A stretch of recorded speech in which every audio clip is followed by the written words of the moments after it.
Hello everyone, welcome to my channel. My name is Orlando, and I get the question all the time, is finding deals really that hard, Orlando? And I can tell you, and veterans can tell you that's been doing real estate, that it's not money. It's not your credit. It's finding deals that is the hardest, guys. Finding deals is an art in itself, and I'm here to explain why finding deals are hard and what you need to do to make finding deals easier. That's what this video is about. So let's start with number one. Number one is you have to keep an open mind, guys. When you are looking at properties, and let's just say that you see a house or you see a duplex and you decide, you know what, I don't like this place because of the paint. The paint is peeling off of it. It looks a little ugly. I'm not even gonna even try to look at it. But it meets all of your other criteria. Let's say the location is good, the price point is good, but you are saying, no, I want more of a turnkey property.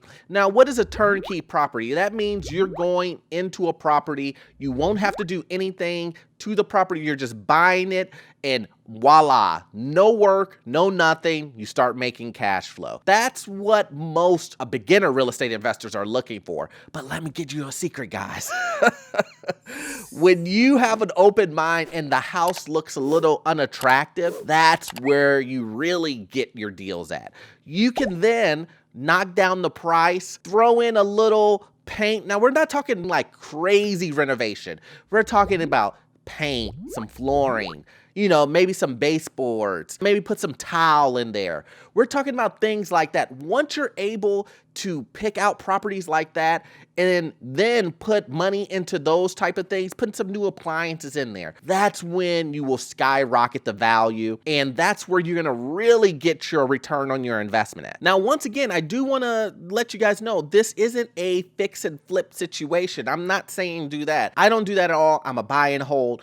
But I love to see properties that have some work that needs to be done on them, because then I know I can get the property at a discount. Then I know that the seller is motivated. All of those things go with a property that's not well upkept. So you want to go in there, cut the grass, do those things to make the property look appealing, to fit the neighborhood. That's where you're gonna get your deals from. And a lot of times, new investors will look at a property like that and they'll be like, I don't wanna really do all of that. I want a turnkey property. And investors like me and veteran investors, we're licking our chops at deals like that. We see deals like that and we can only see upside, where a newbie will look at that deal and see nothing but downside for it. So don't be one of those newbie investors that look at deals like that and go, I don't want that. I want a brand new house that I don't have to do anything to. You will not make money on those, guys. Number two, seller motivation, guys. A motivated seller will get you so far, guys. You find sellers that,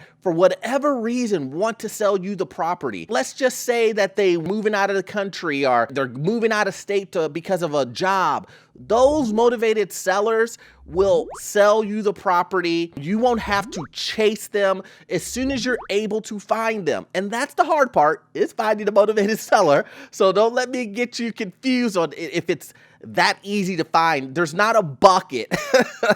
I wish there was, but there's not a bucket that's labeled motivated sellers.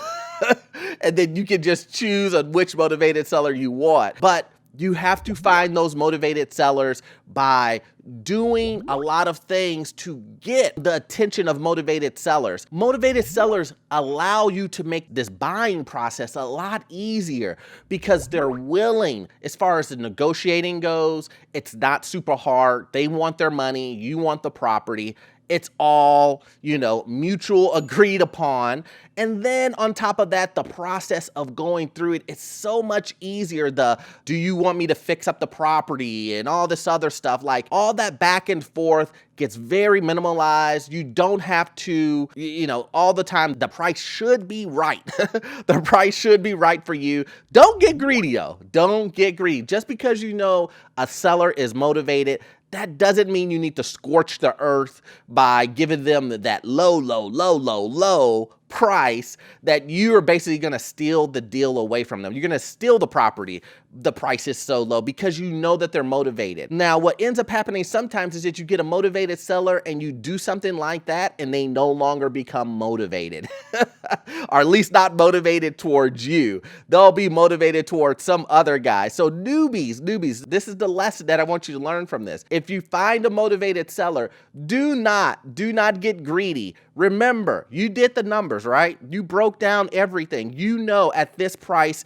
it works. At this price, it works. At this price, it doesn't work. Pick a middle ground. Don't pick the best of the best and then try to, dig in on the seller to make them feel like kind of icky about the deal, right? You want them to feel very good about the deal, and you want to feel very good about the deal. Like I've said before, it's a win-win situation. So remember that. Number 3, I want to talk about how you can close the gap of how hard it is to find deals. Doing things that veterans like myself and other veterans that love investing in real estate do. Number 1 is I need you to constantly be looking at Zillow, Redfin, all these other apps and websites that allow you to see the MLS. You will be amazed at sometimes the deals that come on the MLS. I have only bought off the MLS one time, but that does not mean that the deals do not come on the MLS. They do. It's just a lot of times investors buy deals off market, or they buy them pocket listings, right? But I need you to continuously look at Zillow, Redfin, and all these sites online. The amount of information you can get and kind of like train yourself and getting some workout. What I mean by workout is get some practice in running the numbers, understanding the locations, understanding all of the ins and outs of real estate investing, along with what's in your area, what's coming up in your area. Because what happens when you get a deal that's in your area, but you just saw another deal that was close to that property? You kind of know what that property was selling for. It allows you to be a little bit more efficient. So that's number 1. Number 2, send out flyers, guys. If you're able to send out letters to owners in your area, do that. Send out letters saying, hey, I'm interested in buying your property. Are you willing to sell? This is a normal thing that veterans do. It really is. I do it myself. It has gotten me so many deals. I want you to do the same thing. Send out letters to the investors that own the property. You don't know what's really going on in someone's life that will say, you know what? I do want to sell this property, but I didn't want to go through a realtor because I didn't want to pay all those fees.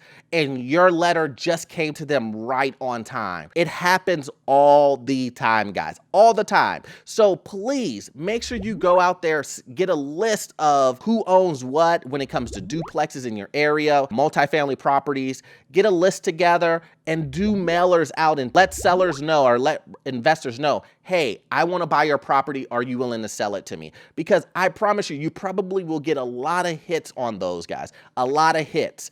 And it will allow you to also get practice of when guys give you a call, what are sellers looking for? Do they care more about price? Are you finding out that someone wants you to close really fast? It allows you to get that practice in.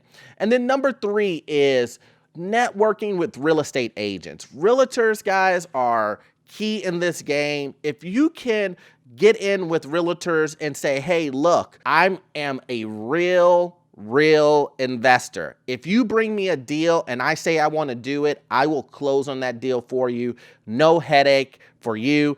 Then that's what you want to convey over to the realtor. And you want that realtor to not only work with you, maybe he may give your name to others. You want to try to figure out your way in that realtor game. Networking is key with these guys, because you got to remember, these guys are the gateway to a lot of these investors. They see things before most people see them as far as properties coming on the market. And a lot of times what you will see is that a property got put on the market, but it was already sold before it even got on the market. It was just a technicality to put the property on the market, but it was already sold. That property was already on hold for that real estate investor. So once again, guys, I hope you got value out of this content. I'm gonna need you to watch this next video here.